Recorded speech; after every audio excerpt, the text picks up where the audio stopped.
एथरक भी पिलाटा पेटरे मरीगला ना, एथरक भी माँ हेई पारिलुनी तू। माधवी ता बहु को गाली देउथिला काहेकि ना 3 थर हेलानी ता पिला पेटरे ही मरी जाउथिला। माधवी को ता वंशर उत्तराधिकारी दरकार थिला, हेले ता बहु माँ हेई पारु नथिला। एई कथा को नहीं सासु बोहूंक भितरे सबु बेले झगड़ा हेउथिला। एमितिरे तो रेखा बहुत दुखी थिला, ता उपरे पुणी माधवी ताकू आहुरी गाली देउथिला। मु जानिथिली तो भितरे निश्चय किछि ना किछि कमी थिबो, नहले तू कोन मो फूल भली निरीह पुओ को प्रेम रे फसई बाहा हेई थांतु। ये कोन कहूच मां, एमितिरे भी तो रेखा आज बहुत दुखी अछि, पुणी तुमे भी। अरे एमिति चलिबो तो पूरा जीवन निजे भी से दुख रे रहिबो आउ हमकु भी दुख रे ही रखिबो। केते थर ताकू मु कहिलिनी मो साथी रे गुरुजी को पाखकु चल। गुरुजी तो स्वयं भगवान, तांकु सबु किछि जणा, से निश्चय किछि ना किछि उपाय बाहर करिवे। रेखा सेते बेले पाखरु सबु किछि सुनुथिला आउ चुपचाप कांदुथिला। एबे सी मौन भंग करी कहिला गुरुजी कौन करिवे माँ, जोठी डाक्तर माने किछि करि पारु नाहंती सेठी गुरुजी कौन करिवे। एमिति पूजा पाठ रे किछि हुएनी माँ। तू भारी जानिचु ना कौथिरे कौन हुए, एते कथा जानिचु जदी ताहाले पिला काहेकि होउनी तोर, सेई कथाटा कहिलु। रेखा पाखरे एई प्रश्नर कौनसी उत्तर नथिला। माधवी ठारू गाली सुनिबा परे रेखा ता रूम को चली गला आउ से दिन राती रे से बहुत कांदिबा को लागिला। तुमे मते डिवोर्स दे दियो, मु किछि काम को नुहे, मो पेटरे पिला रहुनी। ये कौन कहूच रेखा, तुमे मो स्त्री, तुमे मार कथा पाई एते चिंता रे अछो ना। गोटे काम कर, काली गुरुजी को पाखकु माँ साथी रे चली जाओ, माँ को भी शांति मिली जिवो, तापरे से आउ तुमको किछि भी कहबनी। ठीक अछि, एबेठु माँ जहा भी कहिबे मु सेया करिबी। एमिति राति सारा रेखा बास कांदिबा को लागिला आउ सकाळ उठी से माधवी को कहिला, माँ आपण गुरुजी को विषय रे कहउतिले ना, चलंतु गुरुजी को देखा करी आसीबा। माधवी बहुत खुशी हो गला और रेखा को नहीं गुरुजी को पाखकु चली गला। रेखा जानी नथिला कि गुरुजी को पाखकु जीवा पूर्वरु ही ता पेटरे ऑलरेडी 2 जाळा पिला बड़ हेउथिले आउ से सब केवल डाक्तरन को औषधर कमाल थिला। किंतु छाड़ंतु माधवी तो गुरुजी को बहुत मानुथिला। माधव को देखिबा मात्रे गुरुजी कहिले, अरे आ माधवी आ, कह कौन असुविधा हेछि। आज्ञा प्रणाम, आपण तो सबू जानती गुरुजी, मो बहुर पिला पिली हेउ नाहंती, जदि आपण को कृपा हेबो तो। बस मु बुझी गली एई गोटे कथा, मो पाखरे यार गोटे उपाय अछि, किंतु ता पाई 60,000 टंका लागिबो। से कथा पाई आपण चिंता करंतुनी गुरुजी, टंका मु आज ही पठेई देबी। एक कथा सुनी गुरुजी निज थळीरू किछि जड़ीबूटी आउ किछि गछर चेर बाहर कले आउ ताकू रेखा हाथ रे देई कहिले, एई ने बहु। एई जड़ीबूटी रे कोन हेबो गुरुजी। ओम भुस, सुन मा, एई जड़ीबूटी को आज राति रे गुंड करी पी दबु, देखिबु 9 मास भितरे घर को छोट सुंदर कोला पिलाटे आसी जीवो। किंतु जड़ीबूटी रे केमिति। अरे चुप कर बहु, सबु आड़े मुह चली तोर। गुरुजी आपण को बहुत बहुत धन्यवाद, मु आज ही टंका पठेई देबी, आमे आसुचु आज्ञा। माधवी रेखा को नहीं घर को चली आसे। रेखा चेरमूल खाइबा को पसंद करू नथिला, किंतु माधवी निजे से चेरमूली को पेसिकी रेखा को पियाई देला। केते पिता एगुडा को। है एमिति कोन होचु, आउ पिता टिके लागिबनी की। माँ टिके पानी दे दियंतु, पाटी जाको पूरा पिता है गला मोरो। माधवी ताको पानी देला आउ रेखा पेटे पानी पी देला। जेमिति से जड़ीबूटीर औषध ता पेट भीतर को पहुंचीला, ता पेटरे 2टा छोट छोट पत्र कळी आसिला। एसबु जेहेतु पेट भितरे हेउतिला, सेइथि पई काहाकू भी किछि जणा पड़िलानी। ता परदिन सकाळु सकाळु रेखार बांती हेला आउ घरे खुशीर लहरी खेली गला। अरे देखो देखो गुरुजी को कमाल, काली ही जड़ीबूटी खाइलु आउ आज गर्भवती भी हे गलु। देखिलु बहु, मु कहु नथिली गुरुजी साक्षात भगवान बोली। हेले एइटा केमिति हेई परिबो किंतु से जहाँ भी हेउ मु माँ हेबाकु जाउची आउ एइटा ही मो पाई सबुठारु बड़ खुशीर कथा। माधवी तो बहुत खुशी थिला। ताकू लागुथिला कि एबे गुरुजी को कृपारू ठीक ठाक पिला हेई जिवो। से गुरुजी को 60,000 जगार 70,000 टंका खुशी रे पठेई देला। सब किछि ठीक चलुथिला किंतु रेखा पेटरे से गछ धीरे धीरे बड़ हेउथिला। रेखा सबुदिन खाद्य खाउथिला आउ पानी पिउथिला आउ खाद्य और जल पेट को जिबारु से गछर पत्र गुड़िक आहुरी बड़ हेउथिला। रेखा पेटरे 2 जाड़ा पिला बड़ हेउथिले आउ तारी सहित से गछ भी बड़ हेउथिला।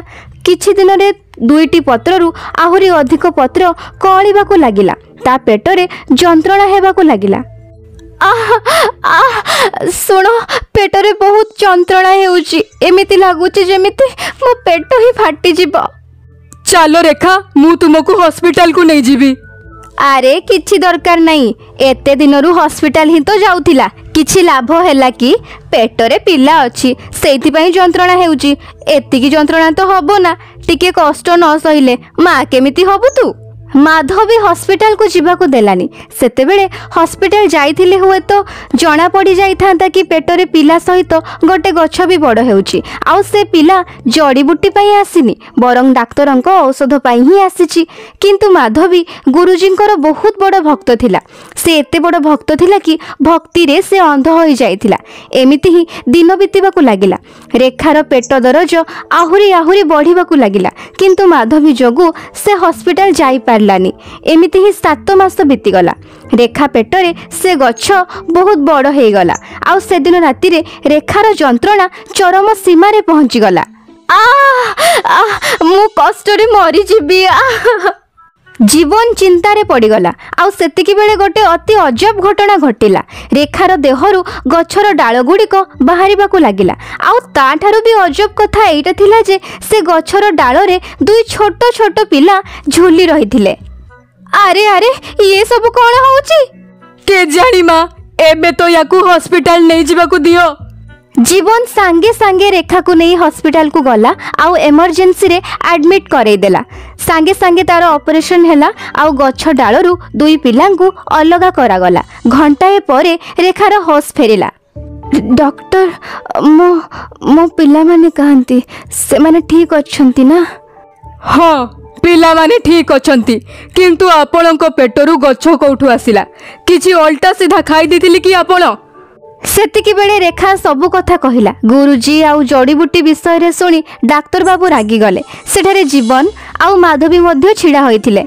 सुनंतु से जड़ीबूटी पाई ही ए सब घटिला। आजि काली तो सबु आडे ढोंगी बाबा माने अछंती आउ आपणक स्त्री पेटरे पिला बाबाजी को जड़ीबूटी पाई नुहे बरंग औषध बलरे से सब आसीथिला। जड़ीबूटी रे तो बास केवल पेटरे गछ बड़ हेबाकू लागिला। भगवान को धन्यवाद जणांतु कि से गछ पाई केमिति आपणक पिलांकर किछि क्षति हेई जाइनी। एसबु कथा सुनी माधवी कांदिबाकू लागिला। ताकू ता भूल रो प्रायश्चित हेबाकू लागिला।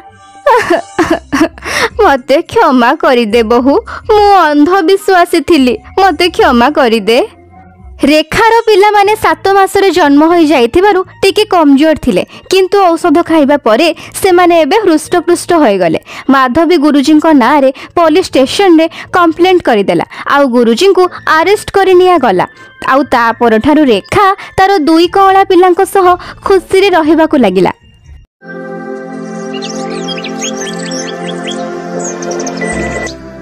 भुवनेश्वर रे रहुथिबा मिताली आउ शुभम गोटे प्राइवेट कंपनी रे काम करुथिले जोठी दुहे दुही को पसंद करिनेले आउ समस्तक सम्मति अनुसार विवाह भी करिनेले। शैलबाला तार एकमात्र बहु घर को आसी जिबारु बहुत खुशी थिला। एबे मो बहु घर को आसी गला माने मोर सबु चिंता शेष होई गला। कोठी चिंता सरीगला माँ एबे तो आमर बाहाघर होइछि किंतु मो ननंद चिंकी को बाहाघर एबे तो बाकी अछि ना। तार भी हेई जिवो जेबे हबार थिबो। मोर ता कथारे मुंडो खेळैबार नाही। ये कोठी किछि नेई की आसीबो ये तो अलटा आम घरु ही सबु नेई की जिवो। आउ तू जा चिंकी एठी काई छिडा आइचु जा जाई लुगा सफा करिवु। अच्छी अच्छी अरे लागुची चिंकी को ठंडा धरी नेइछि। अच्छी ଆରେ ବୋହୁ ଥଣ୍ଡା ତ ତତେ ବି ଧରି ନେଇଛି, ରହ ମୁଁ ଏବେ ତୋ ପାଇଁ କାଢ଼ା ବନେଇକି ଆଣୁଛି। ମା ଚିଙ୍କି ପାଇଁ ବି। ଆରେ ତାକୁ କିଛି ଥଣ୍ଡା ଫଣ୍ଡା ଧରିନି, ଇଏ ତ ବାସ୍ କାମ ନ କରିବାର ବାହାନା ଖୋଜୁଛି। ଯା ଶୀଘ୍ର ଯାଇ ଲୁଗା ସବୁ ରଖା ହେଇଛି ସଫା କରିଦେବୁ।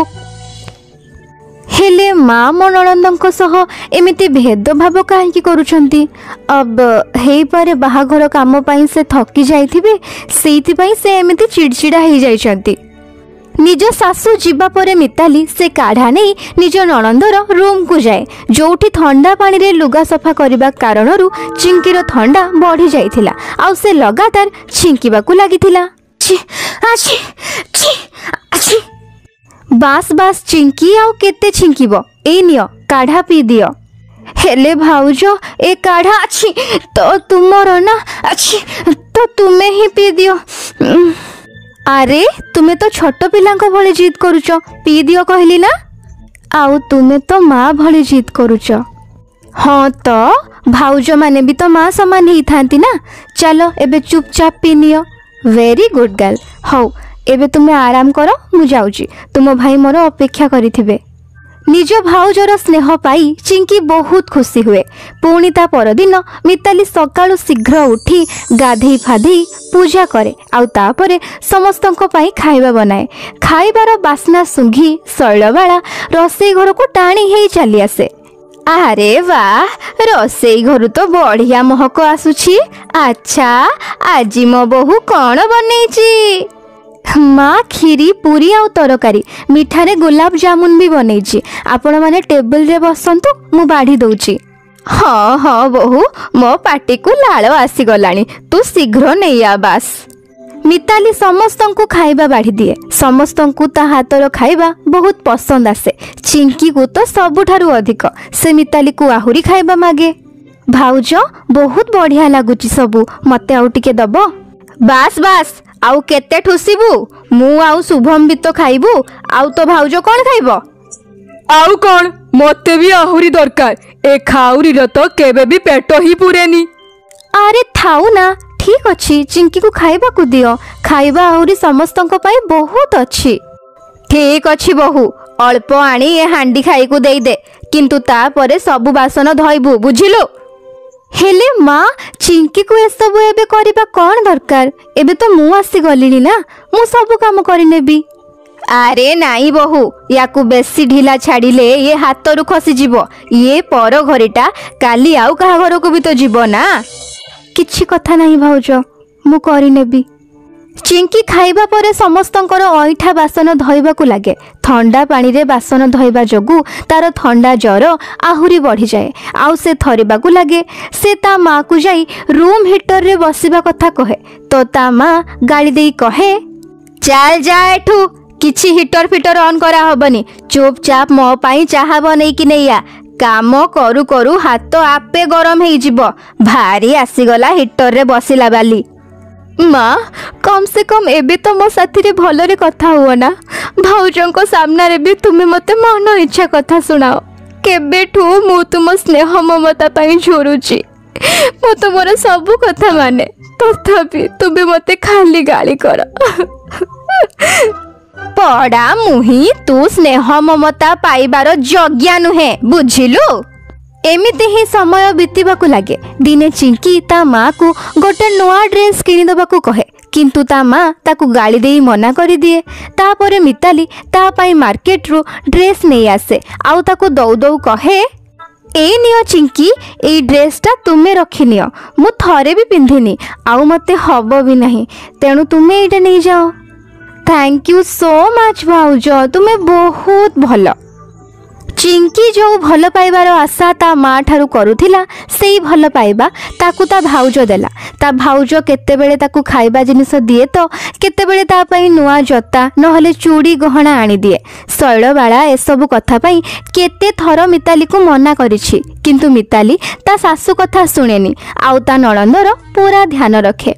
एमिति ही दिने जेतेबेले सेमाने गोटे बाहाघर को जाइथिले तो विकास नामक गोटे पुअर नजर चिंकी उपरे पड़े आउ से ताकू पसंद करबाकू लागे। चिंकी भी ताकू पसंद करिनिए, କିଛି ଦିନ ଭିତରେ ଦୁହେଁ ଦୁହିଁଙ୍କୁ ଭଲ ପାଇ ବସନ୍ତି। ଆଉ ଏମିତି ହିଁ ଦିନେ ଚିଙ୍କି ତାକୁ ଦେଖା କରିବାକୁ ପାର୍କକୁ ଯାଏ। ବିକାଶ ବିକାଶ ତୁମେ ମୋତେ ମୋ ଘରୁ ନେଇଯାଅ। ମୋ ମା ମୋତେ ଜମାରୁ ଭଲ ପାଆନ୍ତିନି, ନାହିଁ ମୋ ଭାଇ। କେବଳ ମୋ ଭାଉଜ ମୋ ମନ କଥା ବୁଝନ୍ତି, ମୋତେ ସ୍ନେହ କରନ୍ତି। ମୋତେ ବାହା ହେଇ ନେଇଯାଅ ବିକାଶ, ନହେଲେ ମୋ ମା ମୋ ବାହାଘର ଆଉ କାହା ସାଙ୍ଗରେ ବି କରିଦେବେ। ମୁଁ ବାହାଘର ପାଇଁ କଥା ହେବି ଯେ, ହେଲେ କ'ଣ ତୁମ ଘରେ ଏଥିପାଇଁ ରାଜି ହେବେ? ଆଉ କାହା କଥା ତ କହିପାରିବିନି, କିନ୍ତୁ ମୋ ଭାଉଜ ନିଶ୍ଚୟ ମାନିଯିବେ। ମିତାଲି ସେଇଠି ସେମାନେ ଦୁଇ ଜଣଙ୍କୁ ଦେଖିନିଏ ଆଉ ସେମାନଙ୍କର କଥା ବି ଶୁଣିନିଏ। ଚିନ୍ତା କରନି, ମୁଁ ତୁମ ଦୁଇ ଜଣଙ୍କ କଥା ମାଆକୁ ନିଶ୍ଚୟ କହିବି। ଆଉ ଭଲ ପାଇବା ଖରାପ କଥା ନୁହେଁ। ଆଚ୍ଛା, ତୁମେ ମୋ ଗେହ୍ଲି ନଣନ୍ଦକୁ ଖୁସିରେ ରଖିବ ନା? ଆଜ୍ଞା ଭାଉଜ, ଯୋଉ ସ୍ନେହ ଭଲ ପାଇବା ସେ ଘରେ ଆପଣ ତାକୁ ଦଉଛନ୍ତି, ମୁଁ ବି ତାକୁ ସେମିତି ଭଲ ପାଇବା ଦେବି। ମୁଁ ତାକୁ କେବେ ବି ଦୁଃଖ ଦେବିନି, ଆଉ ତାକୁ ସବୁଦିନ ଖୁସିରେ ରଖିବି। ହଁ ଭାଉଜ, ବିକାଶ ବହୁତ ଭଲ ପିଲା, ଆଉ ମୋତେ ବି ବହୁତ ଭଲ ପାଆନ୍ତି। ଠିକ୍ ଅଛି, ତାହେଲେ ତୁମ ଦୁଇ ଜଣଙ୍କ ବାହାଘର କରିବା ଦାୟିତ୍ୱ ଏବେ ମୋର। ଘରକୁ ଫେରି ଦୁହେଁ ନଣନ୍ଦ ଭାଉଜ ରୋଷେଇ ଘରେ କାମ କରୁଥିଲେ କି ସେତିକି ବେଳେ ଶୈଳବାଳା ଜୋରରେ ପାଟି କରି ଚିଙ୍କିକୁ ଡାକେ, ଯୋଉଥିପାଇଁ ଭୟରେ ସେ ଧରିଥିବା ବାସନ ତଳେ ପଡ଼ିଯାଏ। ସେ ବାହାରକୁ ଆସେ। ପଡ଼ା ମୁହିଁ କୋଉଠିକାର ଇଜ୍ଜତ ମହତକୁ ଶେଷରେ ମାଟିରେ ମିଶେଇ ଦେଲୁ ନା ତୁ। ସେଇଥିପାଇଁ ମୁଁ ୟାକୁ ଏ ଘରେ ପକେଇକି ରଖୁଥିଲି, ଶେଷରେ ଦେଖେଇ ଦେଲୁ ନା ତୋ ରକ୍ତର ଗୁଣକୁ। କିନ୍ତୁ ମା, ହେଇଛି କ'ଣ? କ'ଣ ଆଉ କହିବି? ଭାରତୀ ଏବେ ଆସିଥିଲା। ସେ ମୋତେ କହିଲା ଯେ ୟାର ବିକାଶ ନାମକ କୋଉ ପିଲା ସହ ଚକ୍କର ଚାଲିଛି ବୋଲି। ସେଇଥିପାଇଁ ମୁଁ ୟାକୁ ଭଲ ପାଏନି, କାହିଁକି ନା ଇଏ ମୋ ସାବତ ଝିଅ। ଯେମିତି ତା ମା ଫସେଇଥିଲା ନା ମୋ ସ୍ୱାମୀକୁ, ଇଏ ବି ସେମିତି। ସିଏ ନିଜେ ତ ମରିଗଲା, ହେଲେ ମୁହଁ କଳା କରିବା ପାଇଁ ୟାକୁ ମୋ ପାଖରେ ଛାଡ଼ି ଦେଇଗଲା। କ'ଣ ସାବତ ଝିଅ? ହେଲେ ମା, ଯଦି ଏ କାହାକୁ ପସନ୍ଦ କରୁଛନ୍ତି ତ ଏଥିରେ ଭୁଲ କେଉଁଠି ଅଛି? ଆମର ବି ତ ଲଭ୍ ମ୍ୟାରେଜ୍ ହେଇଛି ନା। ଆଉ ଏମିତିରେ ବି ଚିଙ୍କି ସବୁବେଳେ ଆପଣଙ୍କୁ ମାଆର ଭଲ ପାଇବା ମାଗି ଆସିଛନ୍ତି, ହେଲେ ଆପଣ କେବେ ବି ଦେଇନାହାନ୍ତି। କିନ୍ତୁ ଏବେ ମୁଁ ତାଙ୍କର ମା, ଆଉ ମୁଁ ତାଙ୍କର କନ୍ୟାଦାନ କରିବି। ବୋହୂ, ଏବେ ତୁ ମୋ କଥାରୁ ବାହାରକୁ ଯାଉଛୁ। ତୋ ରାଗ ଭୁଲି ଯାଆନ୍ତୁ ନା ମା। ସାବତ ହେଲେ କ'ଣ ହେଲା, ଯେତେ ହେଲେ ବି ସେ ଆପଣଙ୍କର ହିଁ ଝିଅ ନା। ମିତାଲି ବିଲକୁଲ ଠିକ କଥା କହୁଛି ମା। ମୁଁ ବି ୟାକୁ ଘୃଣା କରୁଥିଲି, କିନ୍ତୁ ଆମ ଚିଙ୍କି ଏତେ ବି ଖରାପ ନୁହଁ। ସମସ୍ତଙ୍କର କଥା ଶୁଣି ଶୈଳବାଳାକୁ ତା ଭୁଲ ବୁଝା ପଡ଼େ। ତାପରେ ସେ ଖୁସି ଖୁସି ଚିଙ୍କିର ବାହାଘର ବିକାଶ ସହିତ କରେଇଦିଏ। ଏବେ ଶୈଳବାଳା ବି ଚିଙ୍କିକୁ ମାଆର ସ୍ନେହ ଦିଏ, ଆଉ ତା ଭାଉଜ ବି ତା ପାଇଁ ବହୁତ ଖୁସି ଥିଲା। ଯଦି ଆପଣଙ୍କୁ ଏ କାହାଣୀ ଭଲ ଲାଗିଥାଏ ତାହେଲେ ଲାଇକ୍ କରନ୍ତୁ, ଆଉ ଯଦି ଆପଣ ଆମ ଚ୍ୟାନେଲରେ ନୂଆ ଅଛନ୍ତି ତାହେଲେ ଚ୍ୟାନେଲକୁ ସବସ୍କ୍ରାଇବ୍ କରନ୍ତୁ। ଧନ୍ୟବାଦ।